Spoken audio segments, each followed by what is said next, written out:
Bawa si Kali kasi, ito ko sa kanya pinractice talaga eh. Pag nilagay niya yung plato niya doon sa lababo, ang sasabihin natin is that, nakita ko anak, nilagay mo yung plato mo sa lababo ha. That's what you call being responsible. So you will name that behavior instead of giving rewards or punishment. No matter what kind or type of mom you are, isa lang ang hangad nating lahat. To be the best mom for our kids. Because in this journey we call parenting, hindi tayo nag-iisa. Tara, usap tayo.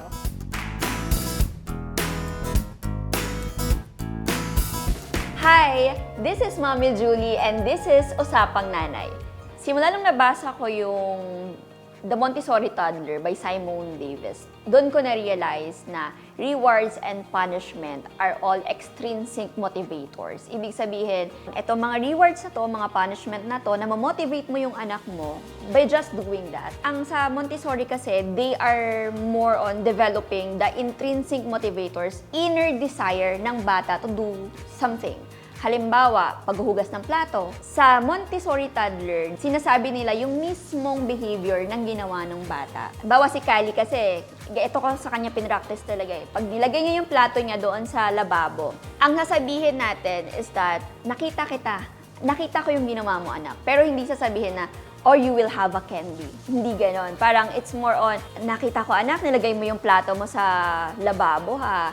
That's what you call being responsible. So you will name that behavior instead of giving rewards or punishment. Kasi ayoko ding dumating sa point na parang ginagawa niya na lang yung isang bagay kasi she's looking forward doon sa reward. Or kaya naman ginagawa niya yung isang bagay kasi natatakot siya na baka mapalo siya. So parang laging nakadepende yung gagawin niya sa ibang tao or sa paligid niya. I want her to grow up na parang ginagawa niya yung isang bagay because she really wants to do it. Desire niya yun sa sarili niya. Tutulong siya kasi gusto niyang tumulong. Hindi dahil para sabihin ng tao, ay para mabait ako, tingnan. Yun yung ginagawa ko eh. Reward and punishment, effective yan pagdating sa kumpanya. Yan, effective yan kasi yung employees mo, mas ma-motivate sila or whatnot. Pero in parenting, lalo na sa mga bata, mas sinasuggest talaga na i-develop yung intrinsic motivators para pag mas lumaki sila, hindi nila iisipin na, okay mami, tutulungan kita sa bit-bit mo, pengin 5. Di ba? Ganun. Kasi ako ng bata ako, ganun ako eh. Ang gusto kong mangyari kay Kali is that maghuhugas siya ng plato because that's her responsibility. So parang pag kumain siya dun sa labas, for example,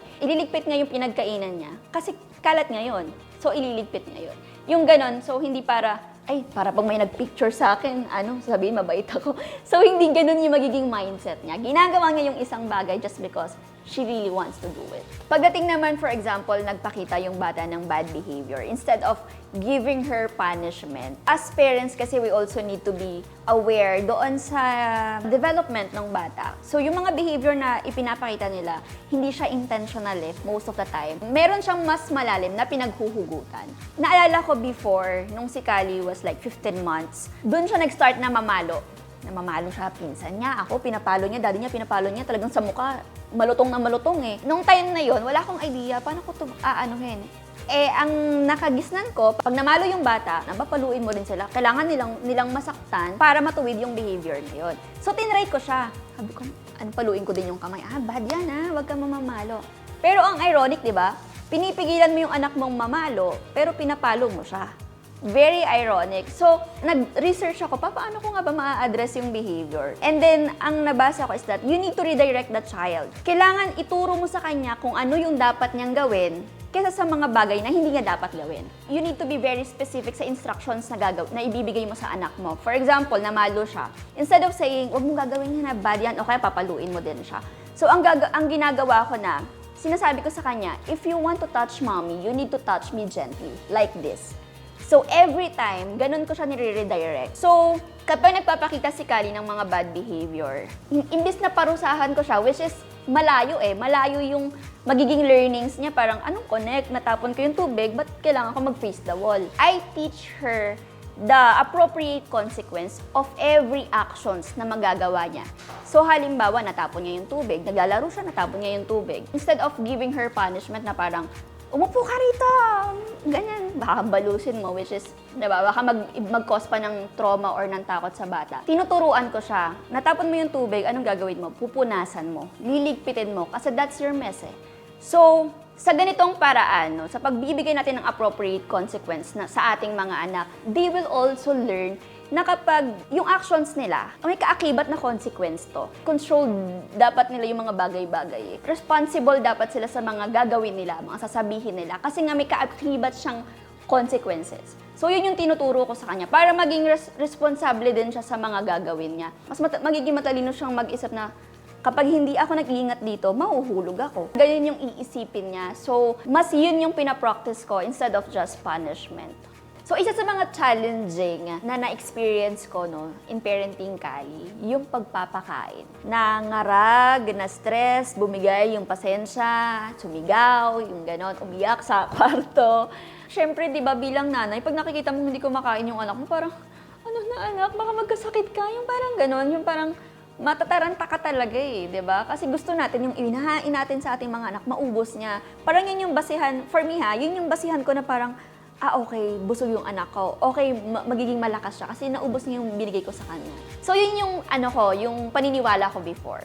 And then, ayun nga, syempre, nagbasa-basa ulit ako para maibsan. Kasi wala din naman akong mapagtanungan eh, ano ba dapat kong gagawin dito. And mostly na nababasa ko mga blogs, ganyan, you need to let go. So, may mga bagay na tayong mga magulang, may mga bagay na kontrolado natin. Meron din mga bagay na out of our control. Yun nga, yung mga susubuin ng ating mga anak, hindi na natin kontrolado yun. Kung ano yung ipapasok nila sa bibig nila, kung gaano kadami, yung quantity, no, ng pagkain na i-intake nila. Hindi na natin kontrolado yun. Hindi naman natin pwedeng, open your mouth!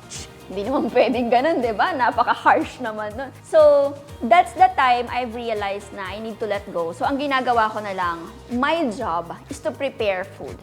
Ang trabaho ko, mag-isip kung ano yung masusustansyang pagkain na ihahain ko on the table. Kapag hinain ko na to, it's either you finish it all or you don't. Bahala ka na. Pero nasa sayo na yan, decision mo na yan. Pero ako maghahain sa'yo ng pagkain. Kasi nung pinractice ko na tong ganitong technique, nung pinractice ko na yon, I've noticed no, na there were times na talagang hindi talaga niya kinakain. For example, morning, mauubos niya. Lunchtime, medyo kukuha lang yun ng dalawa. Mga dinner time, medyo kalahati lang. Ganun lang siya kumain eh. So hindi talaga lahat mauubos. Pero pag nagutom siya, humihingi siya ng pagkain. Kapag busog siya, sinasabi niya, Mommy, I'm full. My tummy is happy now. So, isa sa mga naging realization ko, kapag ganun pala yung technique mo, is that your child will learn how to listen to her own body. So, hindi para, busog na ako pero kakainin ko ng bata ko, ganun eh. Kailangan maubos mo yan. So, parang ang mangyayari, maduduwal-duwal ka na, pero, sige, kasi kailangan ko maubos to. So, iiyak-iyak ka pa, di ba, habang kinakain mo, kahit ayaw mo na talagang kainin, busog ka na nga eh. So, iiyak-iyak ka pa, nagkakaroon pa siya ng stress sa loob ng bahay. Para mas light, no, hindi na ako ma-stress, hindi na ako hinayaan ko na siya. If you're full, say it. Then put your plate in the sink. That's it. End of story. Pag nagutom ka, ask me again for food. I'm gonna give you food. Ganon ko na siya ginawa ngayon. And yun talaga yung isa sa mga struggles. So, isa pa sa mga challenging part na na-experience ko yung pagtulog naman ni Kali kasi since day one, pinapatulog namin yan ng karga-karga. So, hele-hele. Siyempre, nung newborn siya, ayos lang. Kasi nga maliit-liit naman eh. Ang liit-liit lang ng katawan ko, diba? Mga 30 minutes kang gaganyan-ganyan. Hanggang sa 1-year-old, mahigit na siya. Ganon pa din yung ginagawa niya namin. 17 months, ang laki-laki na niya, ganto-ganto pa rin kami. Ang na-experience ko noon, sobrang stressful din for me. Kasi dumarating ako sa point na nagagalit ako sa kanya. Yung talagang, ano ba? Dumating ako sa point na ganyan, na parang binaba ko siya. Ano ba, hindi ka pa talaga matutulog? Kanina pa, pagod na ako sa'yo. Na-realize ko, kawawa naman yung anak ko, ginaganon ko. Ano bang malay ng bata, di ba? And syempre, bilang nanay, ayaw mo naman na ganun yung maging attitude mo towards your child. So, in-address ko yun. Nag-stop na akong ihele siya. Kahit umiyak siya, kahit umingi siya na, Mami, dance mo ako. ako. Hindi ko na siya dinan. So, ang sabi ko na lang sa kanya, you need to lay down on your bed. I will lay down beside you. Gumawa kami ng night routine. Tapos, gano'n na lang gano'n yung ginagawa ko. Binago ko lang eh. As parent kasi, you really need to be firm doon sa decision mo para maiwasan mo yung stress mo, yung mga triggers mo eh. So, ako yun nga yung trigger ko, yung pagpapatulog sa kanya, yung paghiheli-heli ng ganyan. So, iniwasan ko siya. Nag-isip ako ng ibang technique para mawala yung pagsigaw-sigaw ko ng ganun sa kanya. Ayun, nagdesisyon ako na matutulog tayong magkasabay, ayakapin kita, or mag-story time tayo after that, good night. So, it works pala. Doon ko na-realize na you really just need to be firm to your decision as parent. Kung meron kang mga triggers, kailangan mong maiwasan yun, i-address mo din yun sa sarili mo. So, yun yung mga challenging na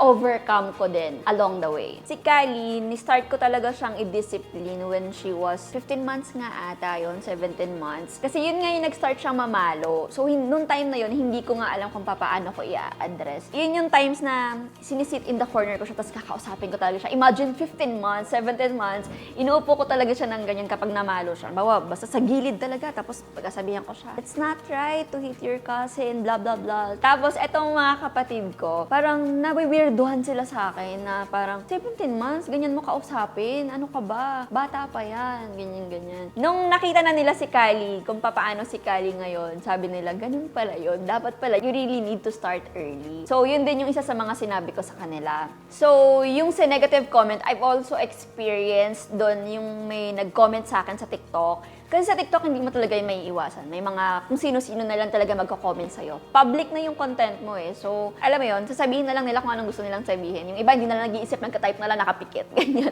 Basta magsabi na lang. So, meron man nagsabi kay Kylie na parang, hindi naman maganda yung anak mo, ang sarap suntokin ng anak mo. So, sobrang harsh na nung mga sinasabi. Pero, ako kasi, hindi ko na kasi kontrolado kung paano mag-isip yung ibang tao. Ano yung mga salitang lalabas sa bibig nila, hindi ko na kontrolado yun. Ang kontrolado ko, mas powerful ako sa sarili ko and sa anak ko, of course. I think, isa nga sa mga nakatulong sa pagiging magulang ko, hindi ako masyado nagpapa-apekto sa kung ano man yung mga negative comments about my parenting style. Yun yung strength ko. Kasi mas lalo kong na-achieve yung goal ko for Kylie. Kasi once you get affected dun sa mga negative comments, so parang ikaw, tawag ito, hinihila mo din yung sarili mo pabalik. Imbes na mag-push through ka dun sa goal mo sa anak mo, imbes na progress. Hindi eh. Parang nagre-regress kasi nga ikaw, alanganin ka din doon sa ginagawa mo kasi nagpapa-apekto ka doon sa ibang tao. So, I think sa akin talaga, kapag may mga negative comments about my parenting style, you also need to contemplate eh. Meron bang sense yung sinabi nila? Makakatulong ba yung sinabi nila sa akin? Or yung advice ba, parang it will help you ba sa pagpapalaki ng anak mo? If not, diyan ka muna, I don't care about it. I will focus on my child. Kasi yun yung top priority ko eh. So, that's how I handle negative comments. And I think, yun yung isa sa mga strength ko as a parent. You really need to be firm on your decision kung anong klaseng pagpapalaki yung gusto mong gawin sa anak mo para mas maabot mo yung goal mo. Kasi once you get affected by other people's comment, hindi ka talaga magpo-progress at manindigan ka talaga doon sa pinaniniwalaan mo para sa anak mo. Kasi at the end of the day, sino bang naiiwan sa bahay? Ikaw din naman, tsaka yung pamilya mo. May mga nagsasabi na kapag daw yung mga gentle parenting, ganyan, it might raise a spoiled brat o kaya naman yung gentle parenting pang mayaman lang siya or hindi talaga applicable to every child. Yung una muna, sinasabi nila na parang gentle parenting might raise a spoiled brat. So, I think yun yung misconception kasi ang authoritative and permissive are two different parenting styles. Permissive kasi yun yung binibigay mo lahat for your child. If you will use that, maaari ka nga magpalaki ng spoiled brat. Pero ang authoritative kasi, ito yung naiintindihan mo yung anak mo, aware ka sa pinagdadaanin niya. Hinahayaan mo yung anak mo na maging siya. But at the same time, ginaguide mo pa rin siya sa tama at mali. But in a gentle way, hindi na kailangan ng palo. Mas ginagamitan na mo ng mas maraming strategies, mas maraming pag-aaral, mas maraming pagsusuri at observation doon sa anak mo. Hindi na lang agad-agad na magli-lead into punishment. Isa yun sa mga mga misconception because yun nga, magkaiba talaga ang authoritative and permissive. So, we really need to understand that gentle parenting falls down to authoritative para hindi siya malink doon sa binibigay lahat. Kasi sa gentle parenting naman, you will offer emotional support sa anak mo, pero you need to be firm by saying no. If you said no already, you need to be firm. Kailangan panindigan mo yun. Pero make sure to offer emotional support. Like, anak, naiintindihan ko, you really want your toy, pero wala tayong budget for that for now. Firm ka na hindi mo binibigay yung gusto niyang toy, pero pinaparamdam mo sa anak mo na naiintindihan mo na upset siya. Meron din namang mga nagsasabi na ang gentle parenting ay para lang daw sa mga mayayaman. I think hindi lang siya pang mayaman, pero it's more on, nabavary din siya sa lifestyle sa mindset ng mga magulang, no? Pero hindi lang siya, sinasabi kasi nila, meron ka kasing katulong, kaya nagagawa mo yan. Somehow, I agree, no? Ang gentle parenting kasi, it takes lots and lots of effort. Magagawa mo siya kapag sobrang pasensyosa ka, kapag kaya mong kontrolin yung sarili mo. Kami kasi nakatira kami sa hindi naman village, no? May mga kapitbahay talaga ako. Salat din sa buhay. Ako din naman, galing ako doon. So, kung iisipin mo, ikaw as parents, kulang ka sa pera, dagdag yan sa stress mo So, maraming tumatakbo sa isip mo, hindi mo na masyado makokontrol yung emosyon mo, hindi mo na ma-handle ng mas maayos yung anak mo. Ang iisipin mo muna yung, ano na bang kakainin ko? Ano na bang kakainin ng mga anak ko? So, makaka-apekto din siya sa gentle parenting. Pero, hindi ibig sabihin na pangmayaman lang siya. Pwede mo pa rin i-apply yun, ang gentle parenting, kahit na wala tayong katulong, kahit na hindi tayo mayaman. Pwede naman siya, applicable naman siya for everyone. Basta yung magulang willing and determined to do it. Pero kagaya nga ng sinabi ko, maaaring makaapekto yung lifestyle natin. Kasi nga, gentle parenting requires a lot of time, effort, and mag-spend ng time to connect with your child. Pero again, hindi lang pangmayaman. Pwede mo pa rin i-apply ang gentle parenting if the person is willing to do it. Meron din mga nagsasabi na ang gentle parenting is not applicable sa lahat ng bata. Sabi nga, wala namang isang size na mag-fit sa lahat. Meron din mga bata na depende din talaga depende rin sa approach ng magulang. Sabi nga, kahit 4 yung anak mo, lahat naman yung anak mo, pero they are all unique in their own way. So, depende pa rin yung approach ng magulang sa bata. Pero, possible pa din na ma-apply natin yung gentle parenting kahit sa kaninong bata. Pero, iba't ibang techniques nga lang yung gagawin natin. Aaralin mo lang din talaga kung saan mo ipapasok yung gentle parenting. In a way na parang maiintindihan mo nga yung anak mo, and hindi masyadong harsh yung gagawin mo. So, parang depende pa rin kasi talaga sa determination ng magulang I think nasa magulang pa rin talaga yan. Sa determination mo to do it. Kasi kung kahit na ano yung nasa paligid mo, kahit na anong ugali ng anak mo, kung ikaw determined ka talaga na i-apply sa kanya or ma-reach yung goal mo for your child, gagawin mo pa din Kasi I believe naman na yung mga bata, they just mimic our behavior. Yung behavior ng mga adults. I don't believe na meron talagang pinanganak na masama na ang ugali. Hindi ibig sabihin na ganun Meron lang talagang core, meron lang pinaghuhugutan yung bata, bakit siya nagbe-behave that way. I think yun yung kailangan maintindihan din ng mga magulang. So I think gentle parenting might be applicable for every kids. Depende na lang sa determination talaga ng magulang to apply it. So, I think sa mga fellow parents na nanonood ng Usapang Nanay, my tips for you is that, lalo na sa mga first-time moms like me, it's very important na una, obserbahan natin yung ating mga anak. Wala mo ng no's and don'ts. We really need to observe them. Ano ba yung mga gusto nila? Paano sila kumilos? Ano ba yung ginagawa nila? Saan sila interesado? Saan sila magaling? Saan sila mahina? And from that, doon tayo huhugot kung anong klase ng approach yung gagawin natin sa kanila. Anong parenting approach yung i-apply natin for our child. Another one is, huwag tayong matakot sa pag-experiment doon sa ating anak. Natutulan ko yung ibang mga approach ko nung mga times na nagkakamali din ako. So, talagang in-experiment ko din talaga kung ano yung nag-work for us. Huwag lang tayong matakot kasi sometimes nape-pressure din tayo as parents. So, wala namang perpektong magulang Lahat naman tayong nagkakamali. And doon sa mga pagkakamali natin, doon tayo matututo. Along the way, di ba, magiging, kumbaga mamamaster din natin paano natin i-handle yung ating mga anak. Additional din na tips for you is that marami tayong marireceive na unsolicited advice. So, ang pinakamahalaga, wag lang tayong ma-pressure talaga. Kunin lang natin yung tingin natin makakatulong sa atin. Pero focus doon sa anak natin. Kung ano yung tingin natin na talagang tamang i-apply sa ating mga anak. Yung tingin natin na mas makakatulong talaga para ma-achieve natin yung goal natin para sa ating mga anak. So, I think that's my advice for you guys. Isa sa mga libro na binasa ko na talagang nakatulong sa akin, parang ito yung naging manual ko yung The Montessori Toddler by Simone Davis. Step by step talaga, step by step, kung paano mo i-handle yung anak mo. Sobrang dali niyang basahin. Kahit hindi ka mahilig magbasa, ako hindi talaga ako mahilig magbasa, pero nung binasa ko to, napakadali niyang intindihin. Kahit English siya, hindi naman ako magaling mag-English, pero yung may mga terms na sobrang dali niya lang talaga maintindihan. Lalo na sa mga first-time mommies, mababasa mo doon talaga yung mga techniques, iba't ibang techniques na mai-apply mo din talaga sa anak mo in real life. And for me, it's very, very effective. And sana makatulong din yun sa inyo. So, I suggest The Montessori Toddler by Simone Davis.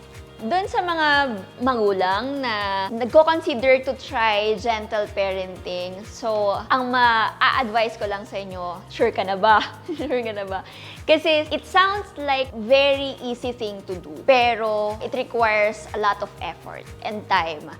Kailangan determinado ka to apply it. Yun nga, wag ka din masyadong ma-pressure. Gentle parenting, hindi naman yan equivalent to perfectionism or perfection, ganyan. Kailangan mo lang din talagang maging intentional doon sa anak mo. So every time na may gagawin tayo sa bata, instead of being reactive, we need to be responsive. Yun lang, gentle parenting is not easy. Pero I will tell you, it's gonna be worth it at the end of the day. And also, meron tayong mga marireceive na hindi magagandang komento tungkol sa pagiging magulang natin. You need to think that other people's comment about you is out of your control. What you can control is yourself and your family. So, focus lang doon sa mga makakatulong mismo sa atin, and especially sa bata. Kasi minsan kahit sabihin sa'yo ng paligid mo na dapat pinapalo mo yan, pero you think na hindi naman na kailangang paluin. Tingin mo naman kailangan na namang i-handle in a gentle way. So, focus lang tayo doon sa tingin natin mas makakatulong pa doon sa atin. Kaya nyo na yan? Char. Ang masasabi ko lang, kaya natin to. Mahirap, no? Mahirap yung pag-handle ng bata. Hindi siya madali. Na kahit na anong sabihin ng ibang tao na, yung anak ko nga, hindi naman ganyan, yung ano ko ganito. Kahit anong comparison yung marinig natin, kahit na ano yung pag-judge ng ibang tao tungkol sa ginagawa natin. Minsan, in doubt tayo kung tama ba yung ginagawa natin. Best mom pa ba ako? Okay pa ba yung pag-aalaga ako sa anak ko? Pero kahit na ano yung tanongin natin sa sarili natin, sa mata ng ating mga anak, tayo pa rin yung pinaka-the best mom for them. Lagi nating iisipin, ano man yung mga pagkakamali na gagawa natin. It's part of our journey as a parent. Ang pinakamahalaga, desidido tayo na ibuhos yung best natin para mapalaki sila at magabayan sila ng tama. And also, para sa mga mommies na nanonood nito, you're not alone. Nandyan naman ang Mommy Julie page. Andito ako para gabayan kayo na dun sa mga experiences ko. And also, nandito rin ang Mom Center para pwede nyong takbuhan kahit online yung mga tanong natin sa mga sarili natin, and ito yung mga makakatulong sa atin. So, napaka-importante din to seek support system. Napasarap yung kwentuhan natin, no? Pero wag kayong mag-alala dahil madami pa tayong kwentong mommies na madidinig dito sa Usapang Nanay.